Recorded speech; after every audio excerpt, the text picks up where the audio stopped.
We are live. This is the Launch One podcast. Today we are here with Tyler Stallings. Tyler, you are a bow hunter, businessman. You've founded Stealth Rig LLC. You've got a lot of cool stuff going on. Give me a rundown on what you've been doing lately. Man, being September, I wish I was in Colorado right now. But with a lot of changes that have happened, wasn't able to get a tag this year. Missed out in Wyoming, missed out in New Mexico, missed out in Arizona. I'm just like pulling what hair I have left out, being like, gosh, I wish I was elk hunting. So I'm very much living vicariously through all you guys going out right now. But I just got done with a zebra hunt, and it's kind of a thing I never thought I was going to do, but Yeah. is kind of a weird thing that I just got into. Yeah, that's pretty cool. So what exactly changed in Colorado? I'm not super familiar with the rules and stuff for tags. Yeah, I mean, so a lot of units that used to be over the counter are now preference points. And for people that had a decent amount of points put together, they would have to spend all of them if they would go into any of these. And so some guys might have 5, 6 points and they have a 1-point unit and don't want to spend all that. So they're looking for over the counter tags, and there's just not near as many going out as there used to be. Whereas I believe it was unlimited until now. And so I think, the years of anybody that wants to go elk hunting can go elk hunting. That's just becoming a little bit harder than it used to be. Yeah, I know the draw system in Idaho is changing a good bit. Sounds like a lot of those western states are making some changes, and I don't know. I guess there's pros and cons to it. One of the cons being, guys like you not being able to get those over the counter tags. Right. But I know, like, historically, the United States, hunting-wise, is kind of probably 100 years behind, like, Europe. So 100 years ago in Europe, and probably more like 200 years ago in Europe, everybody could kind of go and hunt, and there's enough room. But now it's, like, reserved for the ultra wealthy, and, only a select few people get to go hunt in Europe. And that kind of seems to be what the United States is turning to, which is not necessarily ideal. I mean, with social media and stuff, I guess there's a lot more, hunters wanting to go out and try out elk hunting and all these different hunts. And I guess there's just more of a demand for those tags. So they're having to change draw processes and all that. Well, yeah, and that's the big controversy with this promotion of hunting. And I guess I don't know Steve Vernella's brother, but his brother has been pretty vocal in saying that us glorifying this has had a negative impact on some of these places that guys have been going for years. And before you know it, you have 15 guys hop out of some trucks and head up the mountain that watched a Cameron Haynes video or a Chris B video, something, that has become kind of like a treasure and it is kind of a double-edged sword because, I don't want to I want everybody to enjoy hunting, but the reality is that not everybody can go bow hunt and shoot an elk every year. Yeah. It just doesn't work that way. The coming up of these, hunting influencers just really wasn't a thing until, sure you had, Michael Waddell, T-Bone, these guys, but they weren't really causing a huge change in how people were. Yeah. Because that wasn't what they were promoting. They were promoting VHS tapes and goofy videos, and now it's mainstream. Obviously, Joe Rogan has had a huge influence on that in the downstream of all the content that's made around that. I mean, elk hunting is attached to Joe Rogan, the biggest podcast in the world, who has one of the biggest, just young men audience looking to do these kinds of things. Like I want to be challenged. I want to do something awesome. And elk hunting is sold as that exact thing. I like to maybe not talk so much about all the hiking involved and all the miles and how hard it is. People find that out. So I do think you have big surges coming in and then they kind of go away. But then you're going to get another surge, Yeah.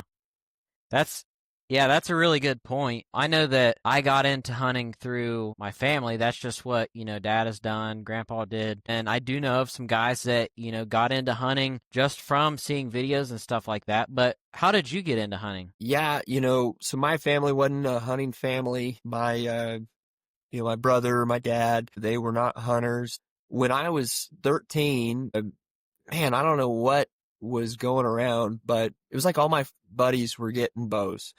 And I got on that, all my buddies are doing it. I guess I'll try it. And I loved to, like, when I was a kid, go out with a BB gun and go shoot, birds out of trees and things like that. I'd spend hours doing that kind of thing. I think books that I read as a kid kind of sparked that interest, Swiss Family Robinson Crusoe, these books of just like survival and gathering your food was kind of that initial thing to get me into it. But yeah, I mean, I just had a group of friends that were bow hunting all throughout the fall. I was lucky enough that I was able to go to some guys that had some property.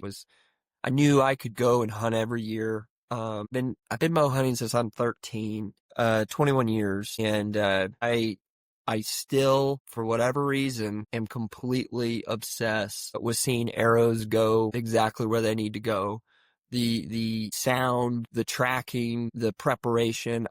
I'm in love with it today as I was when I was 13 years old. And I just think God kind of just gives you that spark in certain parts of your life. And it's just like, yes, that is what I'm doing now. Like, I get Yeah. it. It was a huge disruption in my life because I didn't expect to be given this part of life that you didn't know existed. And then it's here and you're just like, gosh, all I can think about is this. So yeah, bow hunting, I guess was something that was done with some friends and it just captivated me in a way I can't explain other than Yeah. it was just in me. Yeah, that's really cool. So I know I'm 15 now, and kind of everybody in my age group, I'd say in the last year, has started to pick up the bow and gotten more serious about hunting. I've shot a little bit, my entire life, and then, I got into actually shooting. Of course, I got into shooting because I wanted to be a good bow hunter, and then then it turned into wanting to compete in archery and all of that. But yeah, I mean, ever since I've started, I'm kind of like a detail oriented person, and something like archery requires a mindset like that. And there's not a whole lot of things that do to the extent that archery does. But yeah, when I found archery, it was just like, man, you can go as far down the rabbit hole as you want, and Right. there's always something there for you. And I mean, with bow hunting, it's what I like about it is there's a right answer. The right answer is right in the middle, Yeah. right in the freaking bullseye. And there's no debate. There's no like, that's a good movie or that's a good song. It's like, no, that's in the center. And there's something satisfactory about that where I know what the goal is and being able to achieve it is something that you can never master, but is something that, and there's also an element of just understanding how little you control. I mean, you Yeah. control the process and that's it. You don't control how much you're going to float. You don't control how much adrenaline's in your body. You don't control the wind or how the animal's going to react or all these different kind of factors that go into it. All you can control is the process you have built into your shooting process. And it is why it's like so interesting to me watching you at such a young age have such a deep knowledge on this. And how long have you been competing in this world? And was that you wanted to get better at bow hunting and so you started to compete? Like, could you explain that? So basically, I'd say when I really started taking the bow a little bit more seriously, I've had, a bow my entire life. Grew up with a, little stick bow. And then maybe when I was 8 or 10 years old, I got a little compound bow. And I remember like every Sunday before elk season, Dad and a couple of his elk hunting buddies would get together at like the local metro park, and we'd go on, and he would take me and my little sister, and we would go on a hike. It was about 5 miles, and there was some good elevation, and just training for elk season. And then afterwards, we would head over to his buddy's house, and he had like some 3D targets and stuff set up in the backyard. And then, so me and my sister, we would, bring our bows and we'd start shooting in the backyard. So we were shooting once a week, I'd say, from the months of July through September elk season. So that's when I kind of first started shooting a little bit. Now I wasn't taking it like super seriously. I just wanted to be able to. I was kind of in the point where I knew that in a couple years I wanted to be able to bow hunt with a compound bow. Of course, I started with a crossbow, which I think is good. I learned a lot of the basics, how to read body language and stuff from deer. Then now I hunt with a compound bow. But yeah, I think that I really started getting into the competitive side of things in probably the 7th grade, which is close to 4 years ago now. And basically, our family was never really a sport family, but I knew that I needed to do something. Like I can't just sit around and like not really have a goal to be working towards. And so Mom brought up the idea that I should start shooting a bow. And Dad shot a bow competitively when he all throughout high school and into his 20s, and he shot at the national and world level. And then Mom brought up the idea to get back into archery here about 3-4 years ago, and that's what we did. We went in a local pro shop, shot every Tuesday night, and that's when I really put my mind to it and started, learning the fundamentals and all that. Dad was a great coach. He taught me, all the fundamentals and stuff like that, and it's just, spiraled from there. So did he teach you anything? Because I don't mean this negatively, because there's just been a lot of kind of mysticism with archery, of just not great advice, because the shot was so misunderstood. I mean, your dad shot at a really high level. Was a lot of his advice super applicable? Very just would go along with what today's advice would be from some of the better shooters? Yeah, I Like think he that figured that out? I think that before the internet, so we're talking like the late 90s and stuff, that's when he shot a lot. I think that a lot of the information, at least from what I've heard, was it was a lot more cut and dry. Now with the internet, I mean, there's so many different ways to do things, and not that there's anything wrong with that, but it gets to be really confusing for somebody starting out. I think that back then, just about everybody knew that the surprise shot was the way to go. Now they've come up with the concept of command shooting, which I think that there's a very, very specific use for that. I think that people are abusing the command shot, I'd say. But again, I think that that's social media. A lot of those other strategies are showing themselves that never would have really circulated back, in the 90s. So I think that a lot of those fundamentals were more present, more apparent back then. They're definitely still here today and definitely still applicable, but just a little bit harder to sort through and find what's good, what's bad. And I think that to find out what is good and what's bad, it's important to have a mentor to kind of help walk you through that.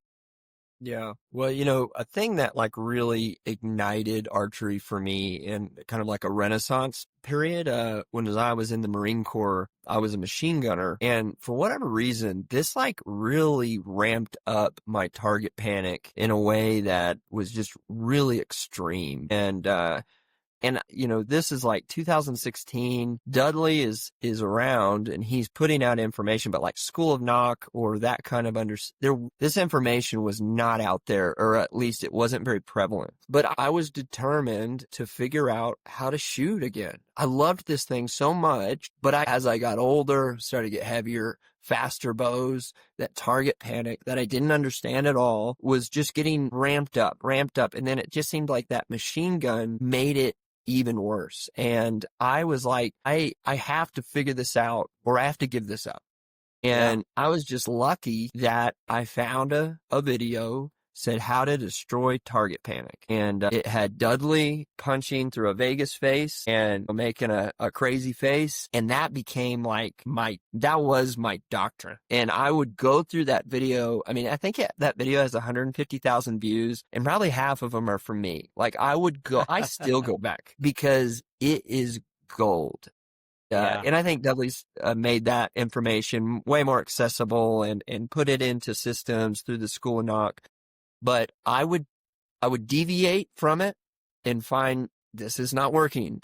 And I would go back and then when I fully committed to it and understood what I was trying to accomplish, that if this hand, my right hand knows, or I'm sorry, if this hand, my left hand knows that this right hand is about to fire, it has no choice but to react. It Yeah. has to react. Now, there may be some people where they can turn those instincts off. I can't. So for me, that really ignited a huge excitement because it was like, I've got this bow hunting back. And I started I was like, if I'm from here, now I need to do it in a stressful situation. So it was great to go shoot at the flight line in the Marine Corps right by where all these planes and Ospreys are taking off. I'd go shoot. Yeah. And so it was loud, but like there wasn't a lot of pressure. So I started shooting local tournaments in Hawaii and started to place, second, third, in these things. And this is a guy that, like, I mean, I pull back, and if I see fur, I mean, it was over. I was slamming the trigger. And so to be able, every time I did it, it was like a miracle to me that I was able to execute a shot without freaking out. And that just kept going, and I kept pushing to the next thing of pressure, whether it be now it's at a white-tailed doe, well, it's at a white-tailed buck, now it's at an elk, now it's at the biggest elk of my life, now it's in front of John Dudley himself at a total archery challenge, and I get to, pull off an executed shot 90 yards at the Sasquatch and center Yeah. punch sticker. And you're just like adding these things onto your bow hunting, list of accomplishments just continues to reinforce your commitment to this system, but then also giving you the confidence to know that I've done that shot. I've made that shot. But whatever Yeah. animal you shoot at next doesn't know about any of those shots. It's only about the shot you're about to take. Absolutely. So to that point, kind of going back a little ways, Dad, his mentor, a guy named Mike Frasca, really cool dude. He was just actually over at the house the other day. We got a big old pear tree, and we were shaking the pears out of the tree. We got like 2 55-gallon drums worth of pears off of this one tree. It's a huge tree, but he goes and makes wine with them. He's got a winery.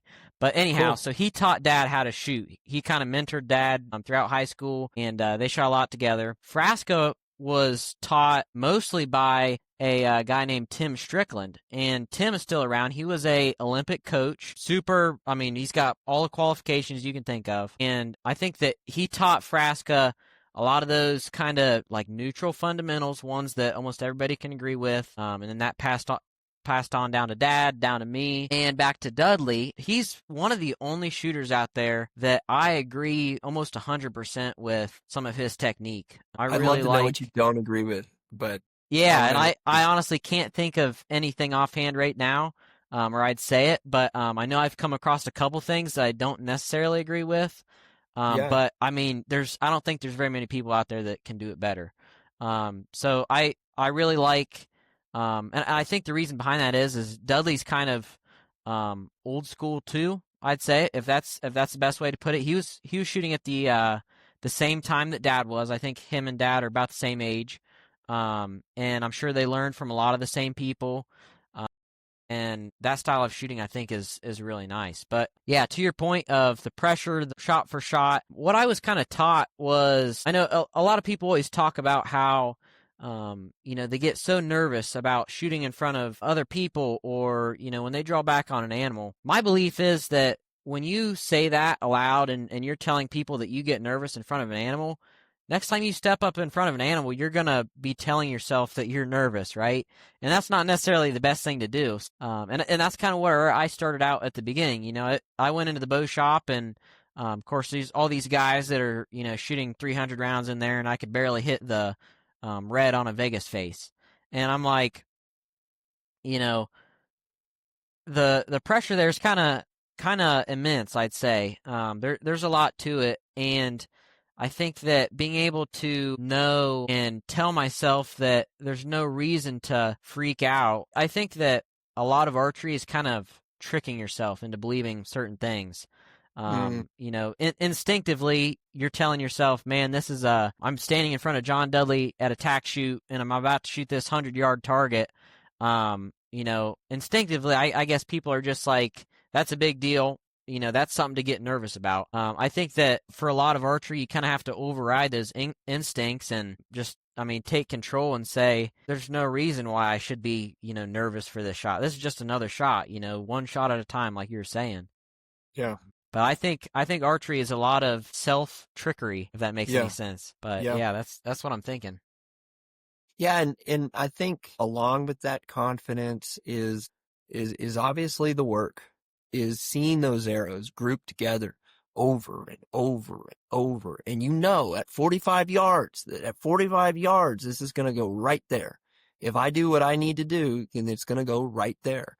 And that can also add to your reasons to not get especially nervous when you're at full draw, because this is just another shot, and that's why I think it's important to shoot at all different yards. It's like you may never have shot at 42 yards. You may have shot at 40, 45, but at 42, and these I think are really valuable things to have in the back of my mind as I'm at full draw, is that I've seen this arrow before and I know where it goes, and I'm Yeah. about to put it in the same spot on this animal, Yeah, you know. absolutely. I mean, there's not much that separates, some of these top archers in the world and your average bow hunter. I mean, physically, I mean, mentally, like you're capable of the same things. Everybody's capable of shooting that 300 round and whatever it may be. But I think it's confidence, that overcomes a lot of people in the fact that uh, you're just you don't believe that you can hit the middle, and sometimes I'm like that too. Whether it's a one arrow shoot off, and yeah, I have to hit an inside out X at 20 yards, and it's like that's a really hard shot to make. Actually, just did a series on it here a while ago, the hole in one series, and Yeah. that's what I was trying to do, was hit that. And honestly, I think I finished that series up way quicker than it should have been done, but. Yeah, I mean shots like that, like I think the only way to, hit a shot is to trick your mind into believing that there's no reason that you can't. And in reality there isn't. So that's kind of my thoughts, but Yeah. I think for me, I don't know how I would be able to do a competition. I've done 3D competitions, but like a Vegas face competition where the margin is, like you say, a dime, and you're aiming for perfection. The thing about whether it's hunting or at these 3D events is that you have margin on what you're trying to do. You have margin in the woods. And so knowing that is able to make that just a little less stressful than what you're having to do. But have you been in a situation where you just had to shoot perfect? Just this arrow it can't be it has to be an A plus.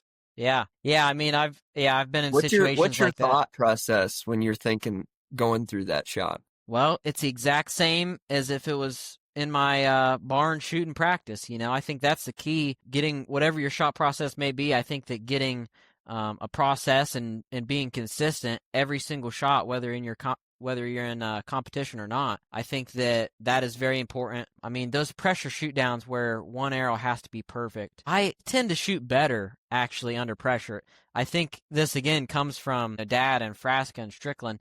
Those guys all kind of instilled that into me of, there's no reason to be nervous. And so when I get under pressure, well, going back to like practice and maybe the qualification round of a tournament, it's a lot more laxed.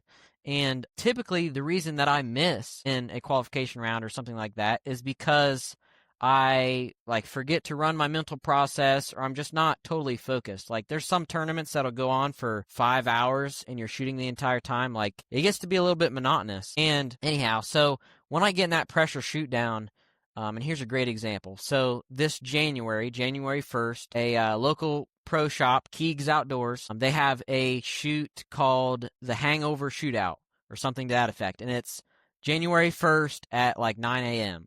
And so we drive up to that. We skip New Year's Eve party and we drive up and stay the night up there, and then the next morning we go to the pro shop and shoot this shoot. And in the qualification you shoot your round and then you basically get placed in a rank. This is very similar to the Lancaster Archery Classic.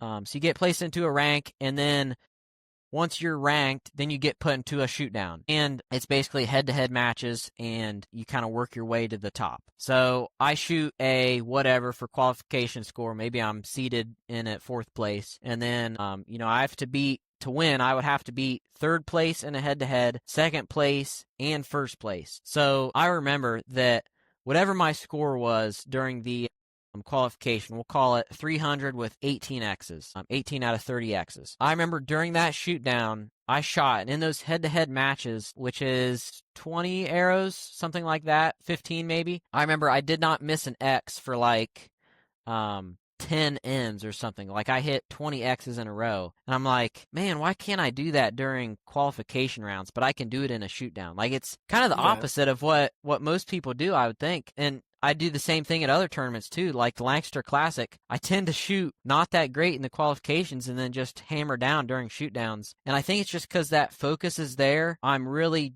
double checking myself, making sure that I'm doing the right thing. And when I go through that process and I do the right thing, I know that the shot's going to be in the middle. But Right. yeah, I mean, I shot 20 X's in a row during that shoot down. I remember we got to the last round and I was against Travis Tracy, who's a pro archer. He shoots in the pro class, and I shot against him and shoot just X after X after X, and we were tied up most of the time, and then I finally did drop one, and he ended up winning that shoot down. But I remember him saying at the end, I haven't had anybody sweat me like that for a long time. But Wow. that was pretty cool. But That's got to feel great. yeah. Was it getting more anxious as you had? He's at 8, he's at 9 X's, he's at 10 X's.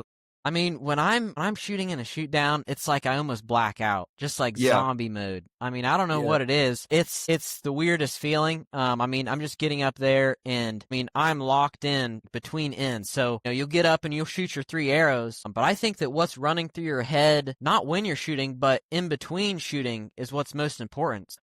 I'll get up, shoot my 3 arrows, and then go down and sit and wait until it's time to go pull the arrows and stuff. But walking down to the target, coming back to the shooting line, I think that controlling what's going through your head at those times is as important as anything. Like, if you're walking down to the target thinking about, man, I just shot 20 X's in a row, that next arrow, it's going to be hard to make that one an X, because that's all that's going through your head. So, when I'm walking down to the target, I might like count my steps, or when I'm shooting back on the line, I might find some like stupid word game to play on my phone or something, just something to keep my mind off of shooting and kind of control those thoughts a little bit throughout the whole shooting session. Like I said earlier, sometimes you're shooting for 5 hours, and trying to stay focused for that long is quite the challenge.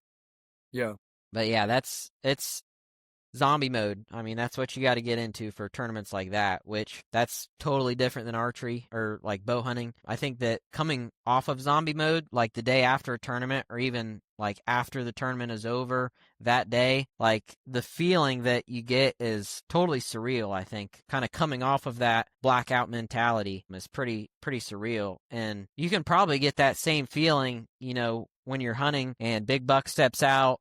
You shoot the big buck, and then, you're watching him run away and tip over, and then a few minutes later, you get that feeling, just surreal, like, man, I just shot this big buck. That's kind of, I guess, the bow hunting comparison to it. But yeah. Do you feel like you ever get like that in the tree? Like you've released the arrow and you've watched him go down, and then it just kind of hits you, that what just happened? Or so, believe it or not, I've never shot a deer with my compound bow. I've been hunting for the last 2 or 3 seasons with it, and I've had plenty of opportunities. I've actually never bent the string. So, I mean, I guess the problem is I've been buck hunting, and then, of course, I eat a lot of venison. And so the problem is, though, when I'm buck hunting and sitting in my, buck spot, I don't want to be shooting does there because, the does kind of bring in the bucks. And so I never really have had a desire to shoot a doe from one of those locations. And then I just haven't really come across a buck that is worth shooting. I guess I've probably passed more deer than I should have. But yeah, so I've never shot a deer out of the stand. So I guess I talk a lot, but really don't know what I'm talking about. oh no. But yeah, so that's kind of where I'm at. I mean, for me, it's all just comparison to target archery, those pressure shoot downs, making that one arrow count. Yeah, I think that, I mean, I've visualized, I've practiced, whether it's a doe or whatever walks in front of me, I've practiced, just taking my hands and pretending like I'm drawing my bow and walking myself through that process, going through saying, okay, she's behind a tree right now, I'm going to draw. Right when she steps out and puts her leg forward, that's when I'm going to shoot. And then sure enough, that's what happens. And like, yep, I think I could have shot that deer and I could have, harvested her. But Yeah. yeah, I mean, I'm always running scenarios and stuff like that. And I'd say hopefully by the time this podcast is out, opener for me is about less than 5 days out as we're recording this. Hopefully by the time this gets released, I'm already tagged out and done for the season. But yeah, I mean, I'm getting excited for this hunt season. Yes, are you looking that you're gonna punch the tag, or you're still holding out for what's a buck worth shooting, I guess?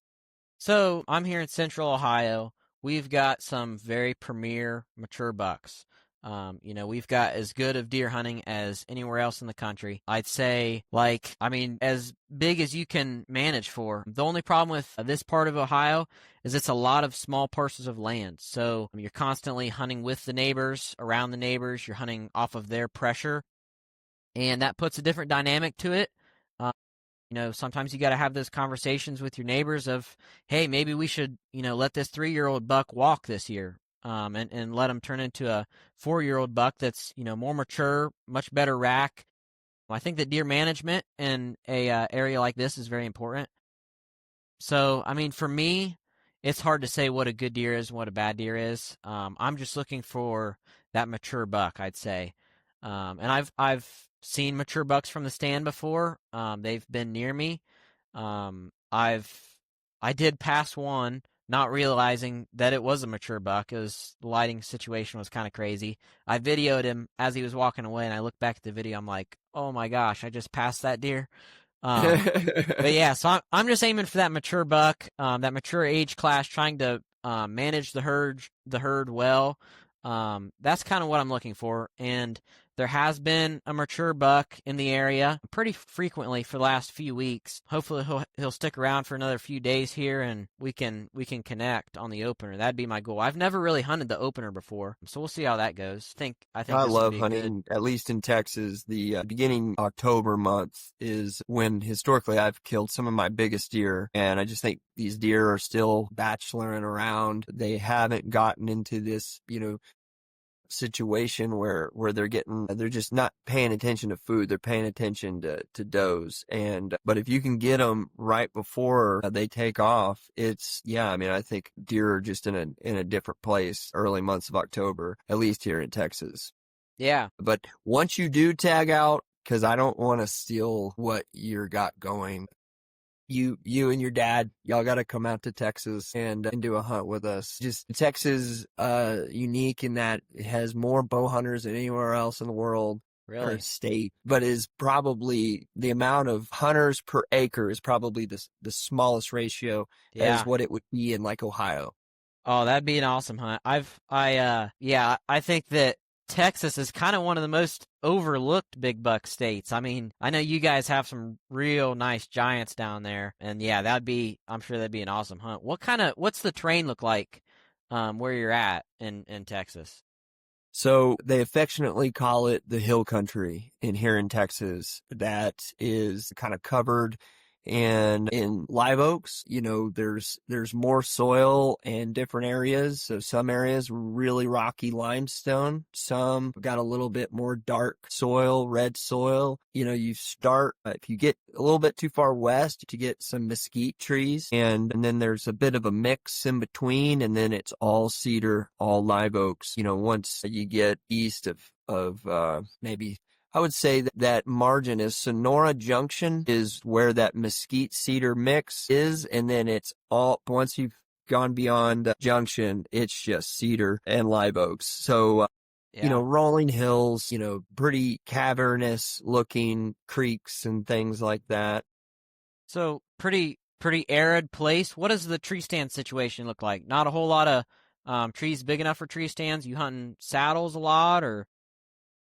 Yeah, I mean, so saddles, would work great. here in Texas, and I actually hunted a saddle my first time ever last 2 weeks ago. But historically, because the trees aren't tall enough, people are in tripods, they're in ground blinds, like a double bull blind or something like that, something that they can set up, take down. But as far as like a lean-to or something like that, like we just don't have the trees straight enough, tall enough to be able to do that. So, I mean, once you get about 10 feet up, you're kind of getting the top of the trees. And so, yeah, the majority of our stands are on the ground or 10 feet up in a tripod. So what about like spot and stock? Are you spot and stalking any bucks or something like that out there? Yes, but that would be a pretty yes, in the fact that I've done it, and that's possible at different times of the year when you're kind of when these deer aren't in the rut, they're early on. That is going to be a really tough situation, and I've just gotten lucky and had some situations where the wind was perfect. There's a nice little, draw that I can sneak through and then kind of pop up. So I've had these situations come about, but for me to do that on a consistent basis has not been the case at all. Yeah. Do you guys spot and stock in Ohio pretty? No, Okay. no, I've never heard of anybody spot and stock here. I mean, we're mostly like the southern, southeast part of Ohio is typically big woods, so big mature forest, lots of trees where you can easily get 30 feet up in a tree stand. Yeah, I mean, not really spot and stock material here. What part of Texas are you in? Like, if this represents the state of Texas or whichever way it is, like, where are Right. you at on the map? Okay, so man, I have a picture of Texas. Can I show it to you? Yeah, Really quick? absolutely. Yeah, Okay. grab it. So this is a backwards map of Texas here. Okay. And essentially, where we're hunting is this blue pin right here, which is about 2 hours west of Austin, an hour and a half west of Austin. I kind of sitting in, I would say, the heart of Yeah. hill country is where we are. How long does it take to drive to get to like a state border? What's it take to get to the next state over? New Mexico, we can get in about 2 hours. Oklahoma is about 5 hours, maybe 4.5 north. To get to Louisiana would take us like 12. Wow. Yeah. Yeah, Yeah. yeah. Yeah, big country. Well, they say everything's big in Texas, right? Yeah, we may exaggerate a little bit. Yeah. What's agriculture look like down there? A lot of cattle? I mean, that's what I picture when I hear Texas is like longhorn cattle and stuff. Yeah. What's ag look like? So, here in West Texas where I am, it's Angus, it's Herefords, and yeah, Black Angus is kind of the premier. But when you get a little bit more east, you start to get into there's a big goat and ram situation in San Angelo area, which is kind of in between here in the hill country. But as a kind of traditional thing that people are raising, it's Herefords, or I'm Yeah. sorry, it's Black Angus. Yeah. Yeah. Yeah, that's interesting. So back to the spot and stock stealth rig, right? Cool thing, cool product you've got. I mean, was it initially made for a spot and stock hunter? What was the initial use for it? Yeah, so I, like I said, I was in Hawaii and I hunted Hawaii and kind of when I was going through that Renaissance period and trying to be able to control that arrow at an animal. And I was at a time where guys like Dudley and Cameron Haynes and Joe Rogan were going to Hawaii. There's a whole story why they're not going to Hawaii, but that's a separate thing. All that to say, I wanted to go over there and give spot and stock a try. And I didn't have much spot and stock experience, but I just got out there and I've got, my binos, my rangefinder, and I've got my bow, and I'm just, affectionately would be called a bag of ass in the Marine Corps, just gear everywhere, banging on it. Gosh, this is, in my kind of Marine Corps mind at the time, was just like, this is not an efficient way. There's got to be a better way to do this. And obviously, put in a sling around a bow and all this kind of stuff, like, it really, to make this better, I thought needed to be a dramatic change. And so I came up with a magnetic way to put it on your back, to put it on a pack, put it on a truck seat, to put it on a wall. And I thought that the value that you would get back from that would be basically a revolution for people, because they now are able to hunt as if their bow isn't there. And how I moved and how I wanted to move was largely impaired by my bow. And so, in short, yeah, to answer your question, my initial thought was, I just want to get this bow out of my hands until I need it.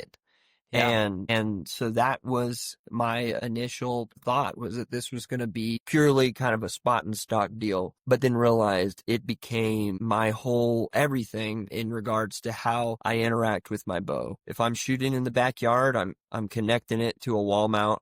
I'm connected to the fence. If I'm going and walking to the stand, I'm attaching to my back. If I'm just going out to the ranch, I'm putting it in the back of the truck seat. I'm constantly using the system to not have to carry my bow. Absolutely. And so, yeah, what started as a spot and stock kind of became everything that I So, do with archery. to the viewers, I have a stealth rig. I've had it for, a while now. I've hunted with it a good bit. And probably one of my favorite uses for it was turkey hunting this spring with my bow. It's turkey hunting with the bow, first of all, is super hard. Like, it's insanely difficult. Those birds are so keen to movement. Like, just trying to get close enough within range to a tom with a bow is quite the feat. But I've put on lots of different stalks, many miles through the woods, where you're carrying a bow, you're carrying a blind, you're carrying all this gear for turkey hunting, which I don't have that much gear for any other type of hunting I can think of right now. But one specific instance, there was a tom sitting out in the middle of a bean field, full strut with a hen. And of course, the bean field was picked, so the only thing I had to hide behind was like bean stalks this tall. And Okay. so it was like, what in the world am I going to do to get out to this bird? And I mean, basically, I had to get really close up to, wood lines and stuff were nearby, and like I had to crawl on my hands and knees out through this beanstalk field, like 250 yards or whatever it was. I mapped it out later. And like, it would have been so hard if I had not been able to put my bow on my back. Like, I remember that was the first time thinking, like, what would I do without the stealth rig? Yeah. But yeah, it's definitely a product that I love. I love it. Tack shooting, I use it tack shooting. I use it deer hunting. I use it like walking into the stand. It's really cool. I like it. And I think that the thing you got going with the backpacks and stuff, being able to strap it on the back of the truck seat, I know that I always throw my bow in the back of the seat, like in the back seat on the ground, and it's always like, try to make sure that your sight's not touching anything, or make sure your fletchings aren't getting bent. But yeah, just being able to, I guess, contain the bow is pretty important, because it's a big, bulky thing. But yeah, that's really cool. So you won, Stealth Rig won a pretty substantial award here. It's been a year or two ago now when it first came out, right? What was that? Yeah, so when we first started, we went to the Archery Trade Association in 2024 and won first place for products introduced at the ATA that year. And that was a thing that really propelled us into, I guess at least relevancy, because when you're talking about, hey, I had this idea to put a magnet on a bow, and you put it in your back, and no one knows who you are. You have no credibility to your name. It's really hard for that not to come across as just kind of a crazy idea that, like, Yeah, there's probably a reason why, kind of thing. But bow hunting is very dogmatic. We go by, uncle's old saying of, you never eat oatmeal in the morning. Like, we have all these weird mysticisms of bow hunting, and breaking the mold that someone has on how they do things. It's really, really difficult, even yeah, if it's better. And I think one of the strongest things that has helped people understand what stealth rig can do is having people other than myself explain what it's doing for them, and for them to explain that the system that they've adopted allows them to do A, B, C, and now I don't have to worry about that. yeah, And and doing cool things with, going to Africa and hunting elk right now. I'm getting through the summer. I got pictures of zebras and giraffes and all kinds of stuff. And now I'm getting pictures of bulls going on the ground. And just a side note, like making something for something that you love, and then it makes someone who also loves that thing love it even more. I mean, there's just not a feeling that Absolutely. I can describe it. It Yeah. is a fantastic feeling. So I'm so happy to hear that it's helped you, So that it's benefited you in any way. So you said it's a crazy idea. Basically, right, you've got the magnet that you mount on your bow. It's got a quick disconnect. You can take it off if you want. But you mount the magnet to your bow, and then it sticks to the Stealth Rig bino harness, or there's a couple different things you got there, and it sticks to your back. I remember the first time that I was like, man, am I really going to trust this magnet with my bow? I was going to this one stand location, and you had to cross a creek, climb up the creek bank, to get down in the creek, I had a rope, and I basically had to like rappel down the creek bank, down into the creek, then climb back up the creek bank on the other side. Then, I remember for a couple days, it was like all the snow had melted off, and the ground was just like slick clay, nasty, trying to get up. And it was probably a little bit steeper than a 1-to-1 slope. I mean, it was pretty steep coming up to my stand, and I remember like, well, I'm going to need both hands to climb. And so I stuck the bow on there, and I'm like, let's hope this thing doesn't fall off. And I did every kind of flip and turn and move you can think of climbing up and down these banks, and it did not budge. I was like, man, that's quite the deal. And then if turn it off to the side and move it this certain way, it comes right off when you need it. So Yep. it's really unique. It's one of those things that you gotta try it, you gotta see it, watch videos. But yeah, it's Yeah, I mean, I like to describe it as a third hand between your shoulder blades that you can access when you need it. And I mean, understand that I carry my bow at my side a lot, even with a stealth rig, even being the owner. I know that, you can't catch a fish if the line's not in the water, and I can't pull back an arrow if I don't have it in my hand. And there's plenty of times that you just need the bow at your side. But there is a large majority of times where you may need to climb up a tree, or you're hiking through a kind of a pretty tough spot, that it's a great thing, a great little, tool you have and to minimize the amount of energy you're spending out in the woods. So one last thing here. When I was turkey hunting this spring, there's a lot of situations where you're sitting down and then leaning back against the tree trunk and waiting for those birds to come in or whatever. So I remember several times throughout the season, I'd sit down, lean back against the trunk, and before I had the stealth rig, maybe you've got a turkey vest on or whatever it is, but like, the bark on those trunks is never quite right. It's always poking into your back, and I mean, sometimes you got to sit against that tree for an hour, hour and a half, and it hurts, quite frankly. But with that stealth rig, the plate on the back, I remember the first time I leaned up against a tree, I was like, man, this is so comfy. You got that nice padding on the back of the plate. But that's just kind of a side note there.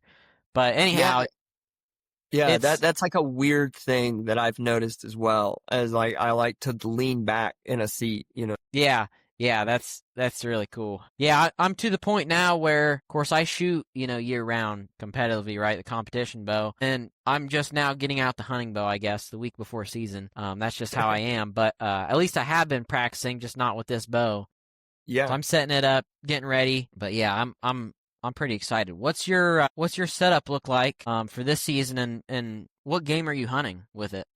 So I switched bows this year. I ended up getting that Lift X and 29, and that limb shift technology was a big selling point for me, because I had a situation this last year where that would have been really come in handy if I could have made that adjustment in the field. And I pretty much shoot fixed blade, so I need a well-tuned bow, every time I go out. And so I'm shooting Kuhl arrows, the Nagulabi arrows, and I'm typically just trying the different broadheads that are coming out. Like I'll try Beast, I'll try, I'll do a Sever hybrid, I'll have some iron wills with me. Broadheads, I love to experiment, and I shoot a Yeah. lot of deer every year, and so I need a broadhead that can go through a deer, and I can pick it up, wash it off, hone it up, and shoot another deer that night. Yeah. It's hard to find that broadhead without it costing 40 bucks or so. Yeah. And yeah, I've got HHA sight. I've got, pretty much just the standard bridge lock, system from Matthews for quiver and the stabilizer. So The hamstring. on your other bow, you had like, I call them cat whiskers, I think is what Dad would have called them. But Yeah. on the strings, is that what, do you still have that on the new bow, or what's your deal there? So I put those on almost as like a nod to how I remembered bows. Like everyone had cat whiskers. And Yeah. I did a video a couple years ago about strings on if after 1,000 shots I was using Rogue strings, would those strings mess up my tune? And I tested the speed before and after, poundage before and after. I did this, and then I tested the sound, and I found from monkey tails, wishbones, that cat whiskers. God, we have a bunch of dumb names in archery. Yeah. Cat whiskers were the ticket. They were the quietest ones. And so anyway, I just thought it was fun to have them. New bow, I don't believe in it that hard, but it was a fun little time. Yeah. It's an old school setup. Yeah, that's awesome. Well, going into this season, I know the season has already started for you. It has not quite started for me yet, and it would have started by the time this releases. But what's your main goal for the season, and what are you looking forward to get out of it this year? Okay. And also, I have one question for you that don't let me forget to ask you about, just like a tuning question. So this year, last year we did a whole lot of just whitetail sits where, here in Texas, we have so many deer that we need to shoot. And so my hope is I have a few older deer that I passed on, and am hoping that they come in and I can shoot some of these deer that I've been watching. Ultimately I want to hunt as much as I can. I want to shoot as many deer as I can, and yeah, I just think that I'm just, each one is an accomplishment for me. It's further proof to myself that I'm able to overcome this target panic, and even after all these years, I still think about that. So I'm just looking forward to the next one, I guess, is one way to say that. And even if it's one, that would be fantastic. Yeah, that's awesome. That's awesome. One of those things where, someday when you're old and rickety sitting in your rocking chair, you can point up at the wall and tell the grandkids, hey, that deer right there, that I shot that one on this date, here's the story. I think that's probably something really cool to be able to have and pass down. I mean, I understand people not trophy hunting, but man, I've got a skull of a cow elk, that I'm as proud of as any antlers I have on the wall. I just think pictures, memories, it's kind of why I'm doing it. And to be able to pass that on, I've got 3 boys myself, to be able to pass that on, my love for bow hunting, but for wildlife, for preservation, for making a better habitat than I first had when I first got there. Ultimately, I want to leave Texas, or at least our hunting areas, in a better place than they were when I got there. And so being able to commemorate that and we've been hunting for a long time. We have a long history now, and it's really fun to go and look at all these different, and all these different stories, Yeah. Yeah, that's awesome. That's awesome. Now, you got a question for me. Yeah, so I don't know the answer to this. And so I was setting up a friend's bow the other day, and he was saying, man, my bow was great, and then I got new strings on it, and now this thing's not shooting right. I'm like, all right, well, let's go see it. And so he goes and he shoots anyway, so he goes and he shoots 20, and I'm like, okay, let's put a broadhead on. And before he shot, he goes, now what's the point of this? And it, to me, was almost I started to laugh almost, because in my mind, I'm like, that's the whole point. That's what tuning is. All that tuning is whenever we say tune, we mean that we are trying to get a field point to hit at the same place as a fixed blade. And whether it's torque tuning, knock tuning, cam tuning, walk back, French tuning. It all means the same. All these things are trying to do the same thing. And so it was just, I'm like, gosh, we've made this so complicated. And I'm like, well, I just want to see if we're shooting in the same place. And he shoots, and sure enough, he's like 2 inches left, of his field point. And so he's shooting a halon. So I go and I have some extra top hats and moved him around. We went shot, and it's just, bam, right in the same spot, like just almost cutting veins. I'm like, perfect. We go out to 30, same thing. Go out to 40, same thing. I'm like, man, I feel great about this bow. I think from here, all you need to do is move your sight. And he goes, hold up. But then my sight will not be directly above my arrow. And I understand that can visibly seem wrong.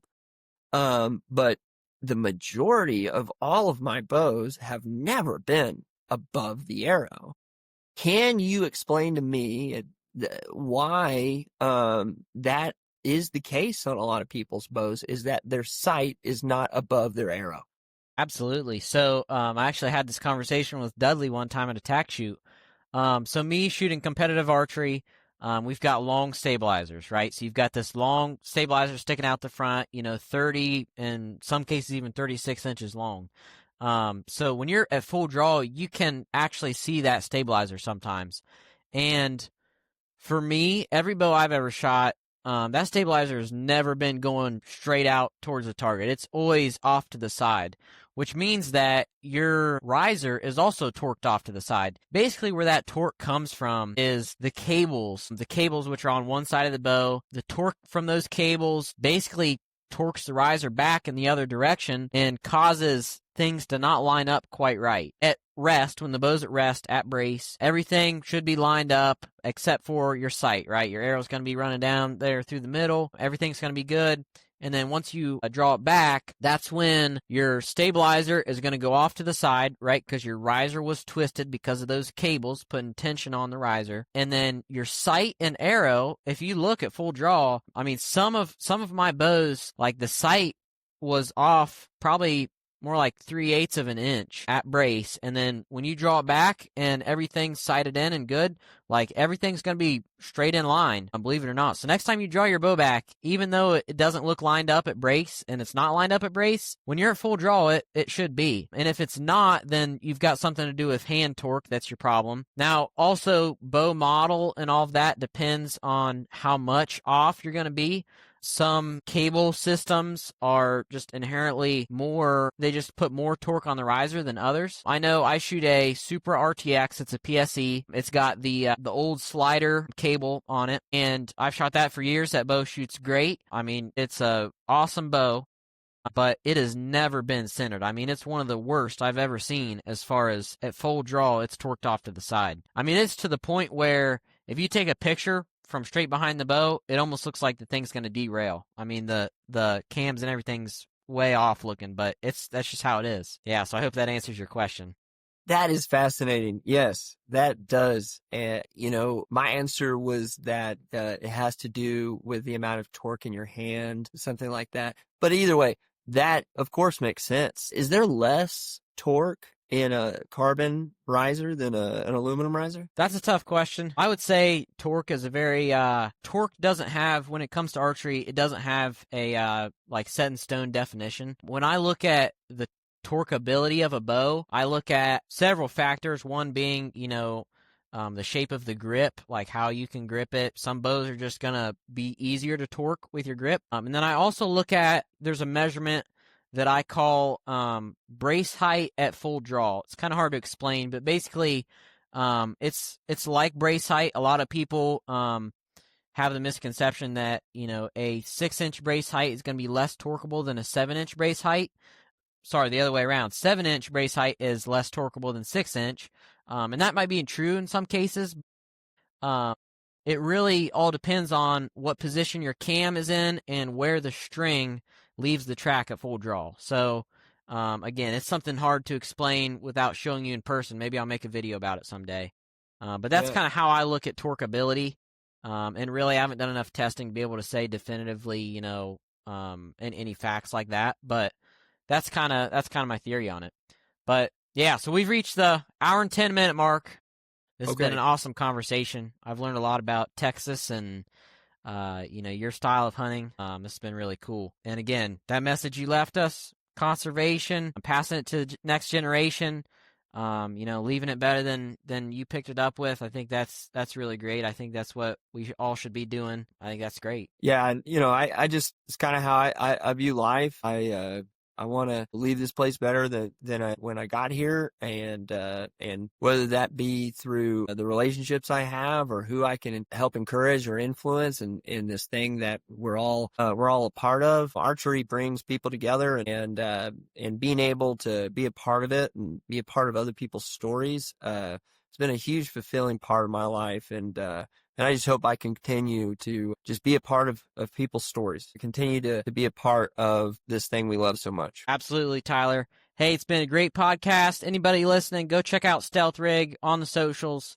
Cool product. That's Tyler's baby. It's really awesome to see. Tyler, thanks for coming on today. We'll see you on the next episode. Thanks a lot, Mason.